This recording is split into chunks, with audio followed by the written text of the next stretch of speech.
Luka Doncic, triple-double, 19 points, 15 boards, 12 assists. And with this triple-double, Luka Doncic becomes the third player. Just curious, trivia question for everybody. I'm just talking, so no one gets the chance to answer. But just trivia question. Luka becomes the third player in NBA history with a triple-double against every team in the league, all 30 teams in the NBA. Could you, dear listener and dear viewer, could you name the other two? I'm going to do it right now, and then I'm going to continue talking. One of them is his teammate, LeBron James, with the Lakers, and the other is Denver's Russell Westbrook. So Luka, Russell Westbrook, and LeBron James, the only players in NBA history with triple-doubles against all 30 teams in the NBA. Now, despite the triple-double for Luka, he doesn't shoot the ball especially well last night. Goes 1 of 7 from downtown. Now, the one that he did make is pretty noteworthy. In the first quarter, like insane three from like close to half court, where he makes the three and scans the crowd as if he's trying to find Nico Harrison, Mavericks GM, to mean mug poor old Nico Harrison. That idiot. As the crowd in Los Angeles chants throughout the game, "Thank you, Nico." Rough scenes for Mavericks GM Nico Harrison, who actually really traded Luka Doncic. That was not a fever dream. This is a thing that actually happened. So Luka gets this game under his belt. He talked about it a lot post-game, the importance of this game, wanting to get this game over and done with. So he can now move past this, the first game against his former team, and the Lakers win. And LeBron James is awesome in the game. 16 of his 27 points coming in the fourth quarter. He was great, especially down the stretch. And while Luka didn't shoot well in the game, I mean, his playmaking is evident throughout. Had the game, like, basically clinching assist to LeBron with 30 seconds to go. He was awesome overall. So round one in this new burgeoning awesome rivalry in the NBA goes to Los Angeles. And I'm hoping it's the same for you, the listener, and you, the viewer.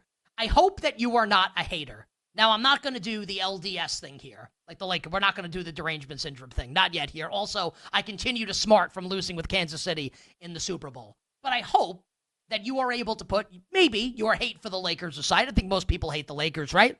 And that you can be objective and that you can be impressed with the Luka-LeBron partnership and how it looks thus far.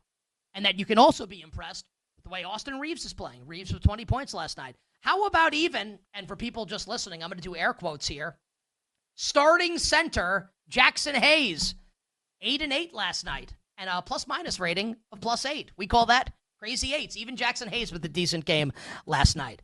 I believe that the Lakers are a true threat to win the Western Conference. I think the ultimate upside of this Lakers team is to play for the NBA championship. And I don't think that many people, enough people, are on that train just yet. And I don't think that many people, enough people, truly understand what they're going to be watching in a couple months.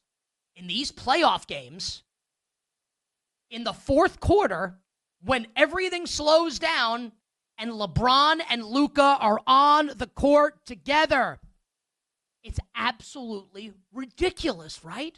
Like, you love basketball, you love watching, like, the NBA, you love college, whatever, you love watching hoops.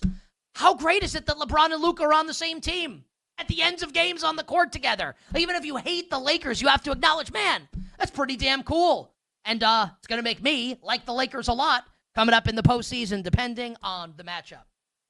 Now, I give you all of that on the Lakers to now give you this.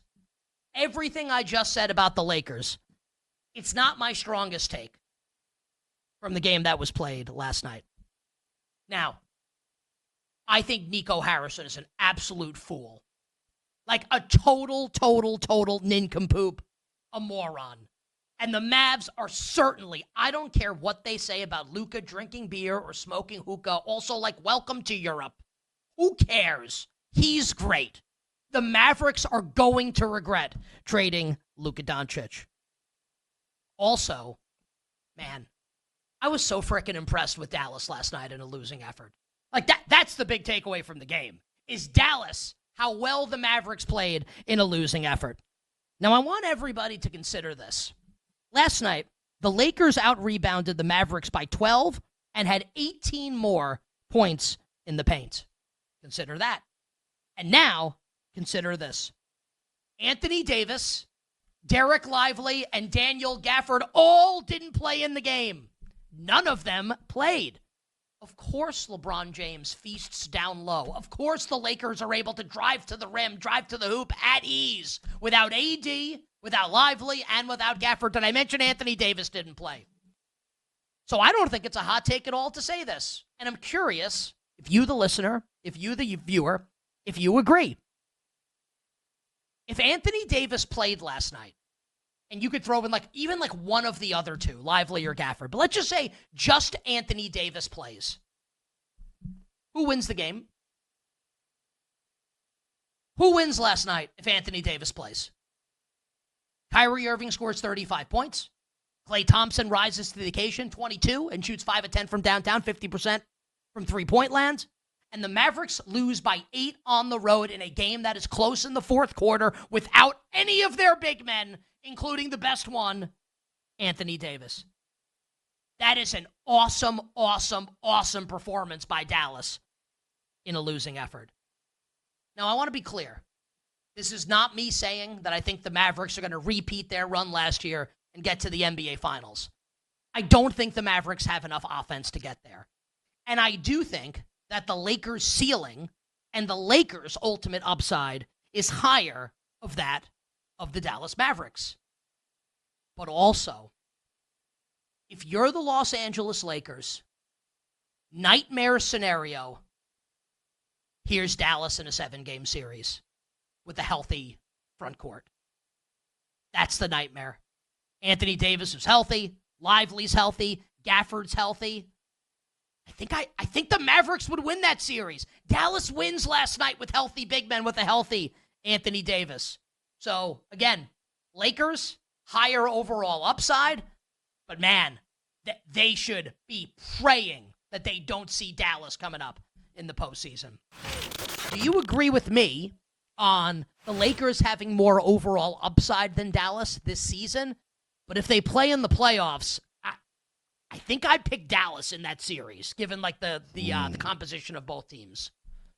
So I don't agree that the Lakers would have lost. I think the Lakers still would have won the game. I think that LeBron and Luka would have done just enough to win the game last night. I think it was just more so let's just get this thing home. Although it would have definitely been a scary situation for the Lakers. It was scary last night without Anthony Davis and Daniel Gafford and Derek Lively. In terms of the long-range approach with Dallas, I'm with you. This is a very dangerous team. They are going to be elite defensively, that was my initial thought when we saw this trade happen. We were talking about this Monday of Super Bowl week on Radio Row. I was like, I love Dallas's defense. Dallas side, I'm in. Playoffs, specific matchups, they can be scary for a team like even OKC. If you're OKC, I think that's a 6-7 game series against the Dallas Mavericks. On the Lakers side, that's where I think I was wrong initially. I didn't think it could happen this year. Watching this team over the last week, I've tried not to be a victim to recency bias, but it's hard not to look at them offensively and what they can do, getting great looks with Luka and LeBron and Reeves being the playmakers. This team is scary. This team can win the Western Conference. They can legitimately win the Western Conference. Okay. I think they can, if they get the right matchup, if they can avoid OKC, let's say the Thunder have to play Minnesota or Dallas in the second round and they get a tough series and all of a sudden they lose.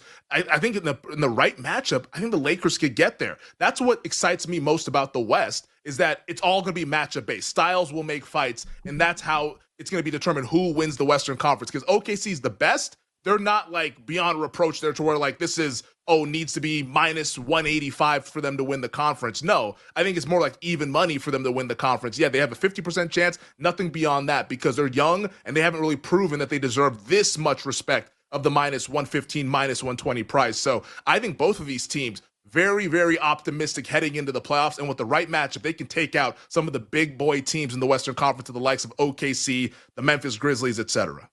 Higher upside. Lakers or Mavericks? Lakers, because they have Luka. I agree. I agree. In the playoffs, it's it comes down to it. Luka Doncic. LeBron is the number 2. That's the best number 2 in the West. You ready for this? Okay. Fantasy book. Any series in the NBA playoffs this year, in order of matchup you would want to see, what is the number 1 overall pick? I mean, it's Lakers Mavs. That's the one. It has to be Lakers Mavs. It's Lakers Mavs. What's Nico second? Harrison. Second for me, I think second would be.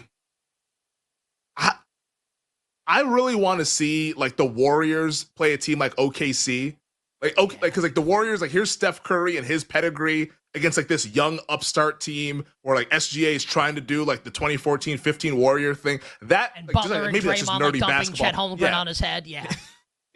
Yeah, here's Draymond in the midsection to Chet Holmgren. Like that's happening at some point or another. And of course, like the old school rivalry back when Durant and Westbrook were on the team as well. Maybe that gets revived a little bit, or at least maybe just from a nostalgia standpoint, we can think about that for a second. But yeah, like it'd be Warriors Thunder would be the second for me. But yeah, Lakers Mavs. Lakers Mavs is easy It's number one, right? Easy. The NBA would trip over themselves to get that series. Yes, like they would. I think we need like this is where like series. This is where Adam Silver sucks. Like if David Stern were still alive, like he'd be like pulling every string possible to make sure that we got this series in the first round. So right now, Dallas could play their way into either the 7 or the 8. They're the 9 right now, and the Lakers are the 4. So looking unlikely in the first. We'll see.